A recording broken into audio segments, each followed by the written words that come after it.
Ocean, o bardo é triste. Ocean, o bardo é triste. Ocean, o bardo é triste. O que significa essa frase? O primeiro verso do poema Ideias Íntimas, de Álvares de Azevedo. Leitura obrigatória para a segunda etapa do PAS. Você que está cursando a segunda série do ensino médio em 2020, não perca esta aula. Vou analisar as 14 liras desse poema com o texto na tela. Vamos entender todas as características românticas presentes no poema. Então, cai para dentro! O poema Ideias Íntimas foi publicado em 1853, um ano depois de terminar a primeira geração romântica e um ano depois da morte do autor, que não publicou o livro em vida, não publicou a obra em vida. O contexto histórico da segunda geração romântica, que se inicia em 1853 e vai até 1869, o contexto histórico é o segundo reinado, o reinado de Dom Pedro II, mudanças importantes no país, fatos importantes acontecendo, como a Guerra do Paraguai. Entretanto, os assuntos históricos e nacionalistas vão ser deixados de lado. Os autores vão mergulhar no próprio eu e cultivar o romantismo na sua essência.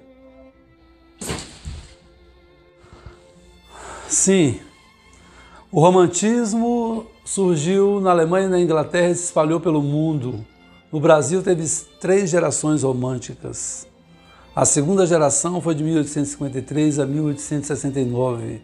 Os autores deixaram de lado os temas nacionalistas, a busca de identidade nacional da primeira geração e mergulharam no próprio eu, inspirando-se no romantismo europeu.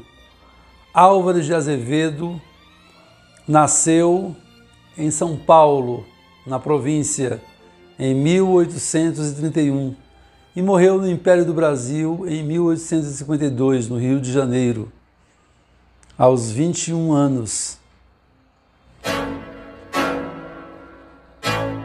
Como eu disse anteriormente, os autores da segunda geração romântica deixam de lado os temas nacionalistas, a busca de símbolos nacionais e voltam-se para o próprio eu, assumindo o romantismo na essência. Por quê?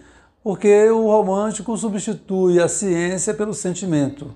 É o sentimento romântico, o artista romântico acredita nisso, é o sentimento que vai trazer a solução para os problemas da humanidade no lugar da ciência e da razão, tão valorizada pelo iluminismo. Entretanto, o herói romântico sente-se deslocado do mundo em que vive. O mundo injusto pós-Revolução Francesa, cujos ideais, liberdade, igualdade, fraternidade não foram concretizados.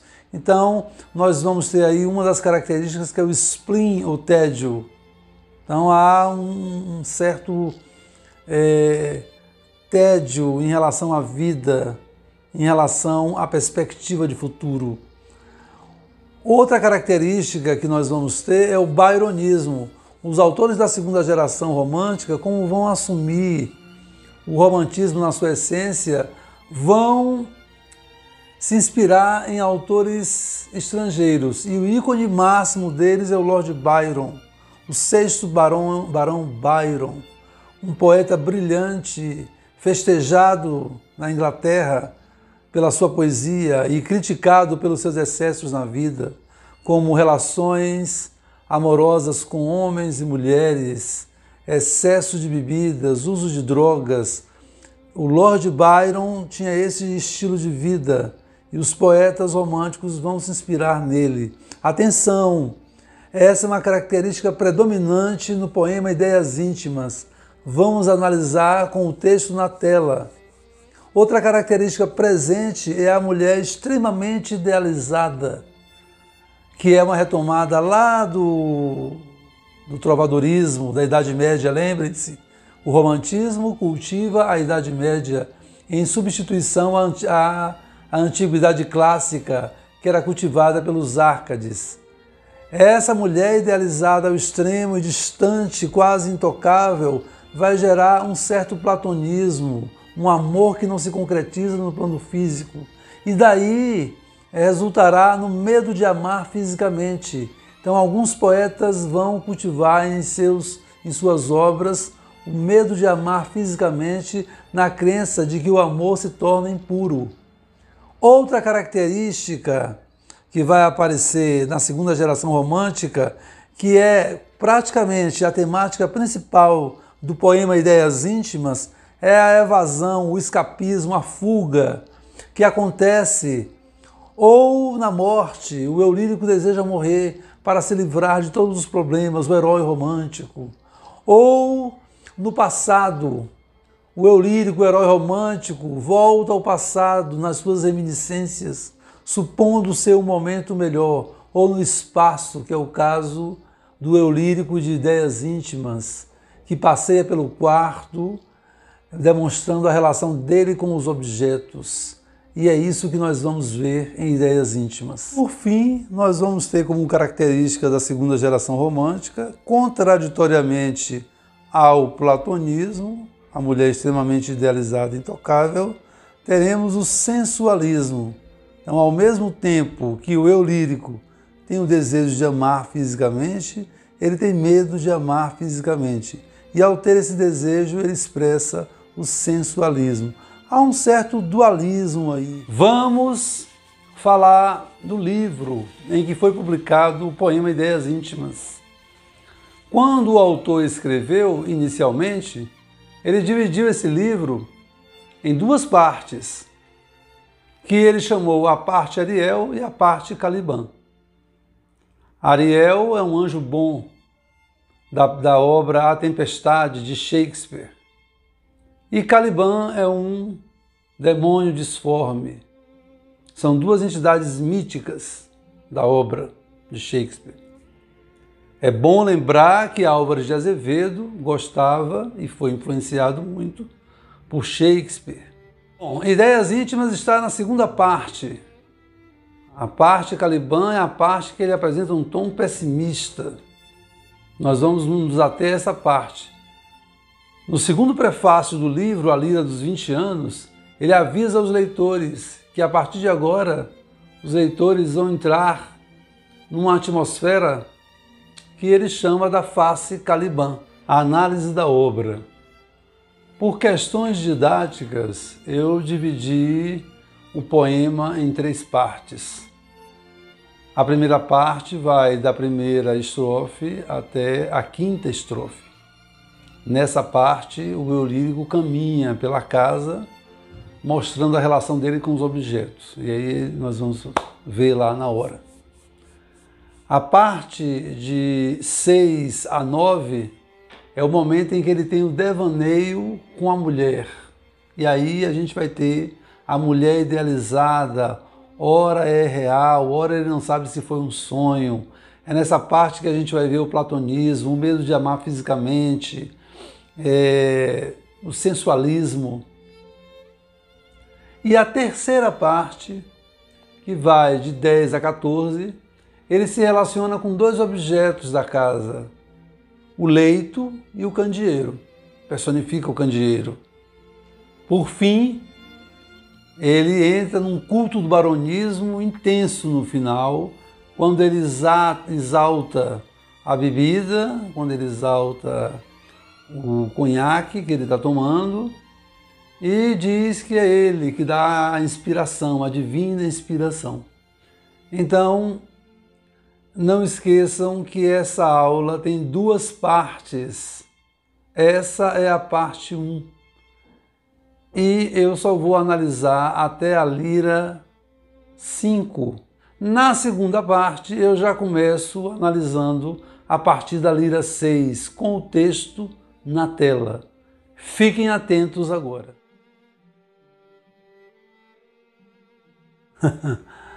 Ai, tomara que esse monte de palavras aqui não caia em cima de mim, né? O diretor disse que não, Felipe. mais conhecido como Fernandino. Bom, Ideias Íntimas. Ideias Íntimas, poema de Álvares de Azevedo, começa com uma epígrafe. Dentre vários significados que essa palavra tem, em literatura, significa a citação de um autor já consagrado. Essa citação tem relação com o que o autor que está escrevendo vai dizer, em relação de sentido. Depois vocês dão uma olhada na tradução. Eu não vou fazer a tradução aqui, como eu fiz em Canção do Exílio, porque o poema é muito longo e eu sei que vocês querem pouco tempo, tá? Eu sei disso. Aquelas características que nós vimos lá no início da aula, eu vou mostrar para vocês agora aqui, nesse poema, tá bom? Na primeira estrofe a gente já percebe essas características. Ele está isolado no quarto, está entediado com coisas das quais ele gostava antes. Os escritores que ele se inspirava antes, agora são tristes, são monótonos como a noite, né? Tem uma só monodia, uma só melodia. Nem Shakespeare, que influenciou tanto a obra do autor, né, se salva. Ele diz, basta de Shakespeare. Num pessimismo terrível. Ele aposta no Goethe, quando ele diz fantástico alemão, é Goethe, o autor do primeiro romance romântico, Sofrimento de Jovem Werther, mas nem ele é capaz de acabar com o estado blasé, o estado de tédio em que ele se encontra. O que é que ele faz? Ele exalta a bebida alcoólica, um elemento relacionado a um hábito desregrado, byronismo. Ele exalta o fumo, também byronismo, relacionado a um estilo de vida desregrado. Então está sozinho, solitário, evadido no espaço. Ele marca isso bem. Se entrega ao charuto. O charuto tem relação com Lord Byron. Vocês vão ver que na sequência ele substitui o cachimbo pelo charuto. Não passeia a cavalo, não gosta do jogo de carta Lasquenet. Então tudo de que ele gostava antes, ele não gosta mais, ele estranha por causa do tédio. E ele disse que se isso continuar desse jeito, ele vai dar uma volta na Praia Vermelha, no Parnaso, cidade de São Paulo, onde ele morava quando estava cursando a faculdade lá em São Francisco. Ou seja, tudo para ele é estranho nesse momento.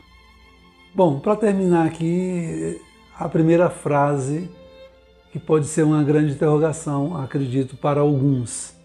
Ossian, o bardo é triste. Primeiro, o que é o bardo? O bardo era uma pessoa que na Idade Média era encarregada de passar os mitos, as lendas, de forma declamada, né? Usando os versos redondilhos. Eu já falei isso na aula de Canção do Exílio. Então era uma pessoa alegre. E quem é Ossian? Ossian é um bardo escocês que viveu no século III depois de Cristo, e que James Macpherson, no século XVIII, produziu a maior fraude literária a partir da história desse bardo. Ele começou a publicar obras dizendo que era a tradução desse bardo, e isso introduziu a poesia oceânica na Inglaterra, que deu origem ao romantismo. Na estrofe 2, ele descreve o quarto. Ele começa descrevendo figuras na parede. São figuras que remetem ao grotesco. Observem, um cavalo a galope, voando, um cavaleiro de bigodes alemães com uma roupa de retalho colorida, um preto beberrão com a boca numa garrafona imensa, chamada aqui de pipa. São imagens, né, que exageram características humanas. Depois ele mostra um não lugar da poesia, por isso que esses versos já nascem mortos, que foram escritos na parede. E, por fim, na sequência, ele começa com um devaneio que faz referência a uma ilha romântica. Observem, ilha, um lugar isolado, romântica. Ele compara a Eldorado, compara o Éden, o jardim do Éden.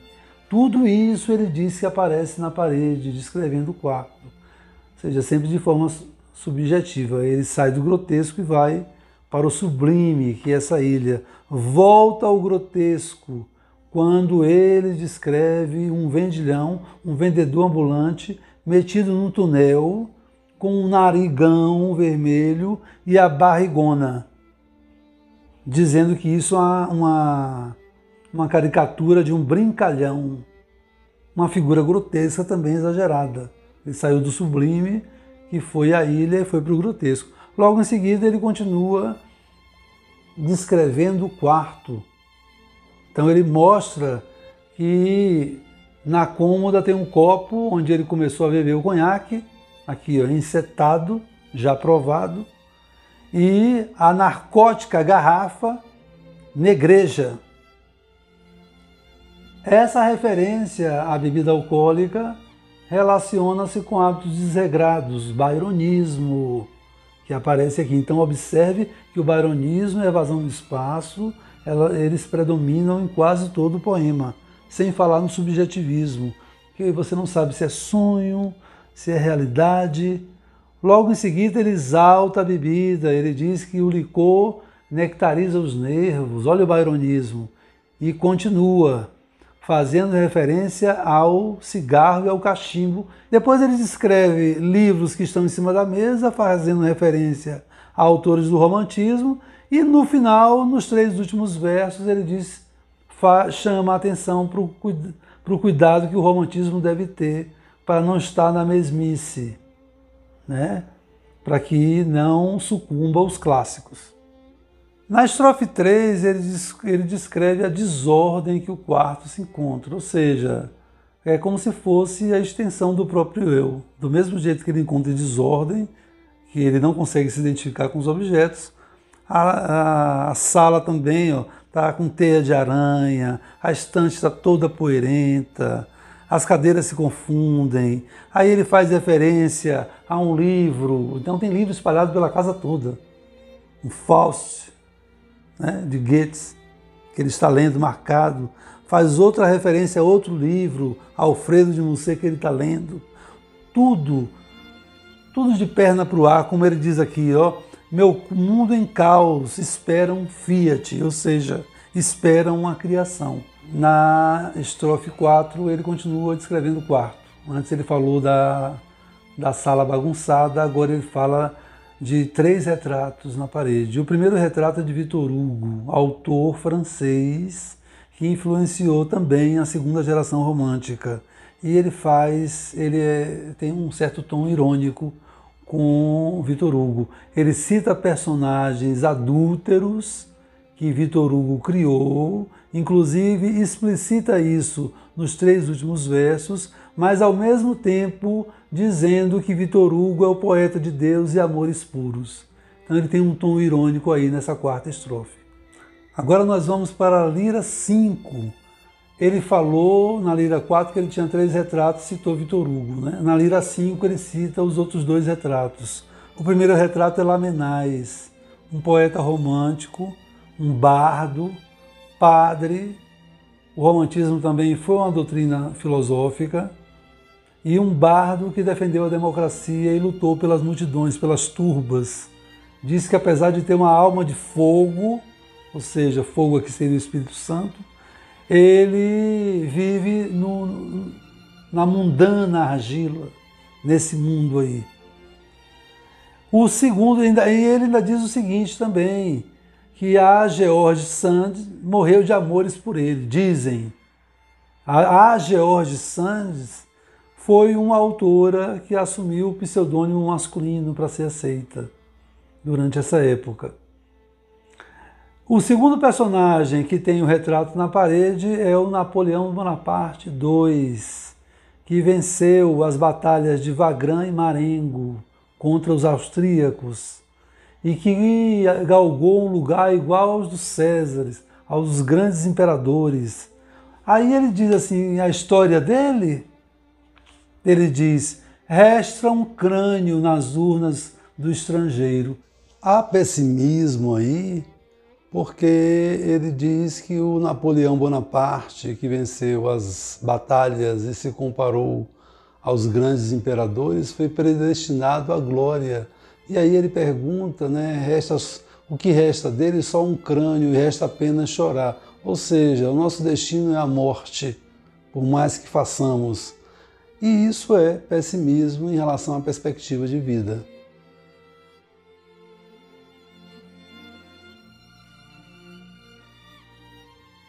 Galera, este foi mais um vídeo das Imaculetras Produções, com o professor Rosimar. Se você quer mais videoaulas de literatura neste formato, inscreva-se, deixe seu like, compartilhe e não se esqueça, cai...